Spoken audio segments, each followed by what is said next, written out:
నమస్తే అన్న, అందరికీ నమస్కారం. విజయనగరం జిల్లాలో దారుణం చోటు చేసుకుంది. వివరాల్లోకి వెళితే, ప్రేమ పేరుతో నమ్మించి అనంతరం బ్లాక్మెయిల్కు పాల్పడిన ఉన్మాది చర్యలకు నిండు ప్రాణం బలయ్యింది. పెళ్లిపీట లెక్కాల్సిన యువతి ప్రియుడి బెదిరింపులు భరించలేక కన్నవారి పరువు కోసం పురుగుల మందు తాగి ఆత్మహత్య చేసుకుంది. ఈ ఘటన విజయనగరం జిల్లా గరివిరి మండలం తొడ్రంగి గ్రామంలో జరిగింది. పోలీసులు తెలిపిన వివరాల ప్రకారం తొడ్రంగి గ్రామానికి చెందిన బి అఖిల 22 సంవత్సరాలు, డిగ్రీ వరకు చదువుకుంది. విశాఖపట్నంలోని ఒక ప్రైవేటు సంస్థలో పనిచేస్తూ కుటుంబానికి అండగా ఉంటుంది.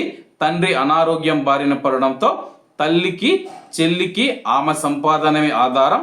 అదే గ్రామానికి చెందిన రాము నాయుడు అనే వివాహితుడు 2 పిల్లల తండ్రితో కొద్ది రోజుల క్రిందట అఖిలకు పరిచయం ఏర్పడింది. ఇటీవల ఆమెకు కుటుంబ సభ్యులు వేరే యువకుడితో పెళ్లి సంబంధం కుదిర్చారు. గురువారం నిశ్చితార్థం జరగాల్సి ఉంది. ఈ విషయం తెలుసుకున్న రాము నాయుడు అఖిలపై తీవ్ర ఒత్తిడి తెచ్చాడు. 4 రోజుల కిందట పురుగుల మందు తెచ్చి యువతికి ఇచ్చాడు.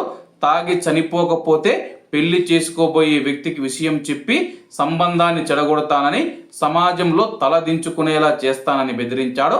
అతడి బెదిరింపులకు భయపడి ఏం చేయాలో తెలియక అఖిల జూన్ 30వ తేదీన పురుగుల మందు తాగేసింది. గమనించిన కుటుంబ సభ్యులు ఆసుపత్రికి తరలించారు. విజయనగరంలోని ఓ ప్రైవేటు ఆసుపత్రిలో చికిత్స పొందుతూ బుధవారం సాయంత్రం యువతి మృతి చెందింది. పోలీసులు ఆమె వాంగ్మూలాన్ని నమోదు చేశారు. తండ్రి రాము ఇచ్చిన ఫిర్యాదు మేరకు గురువారం కేసు నమోదు చేసినట్లు పోలీసులు తెలిపారు.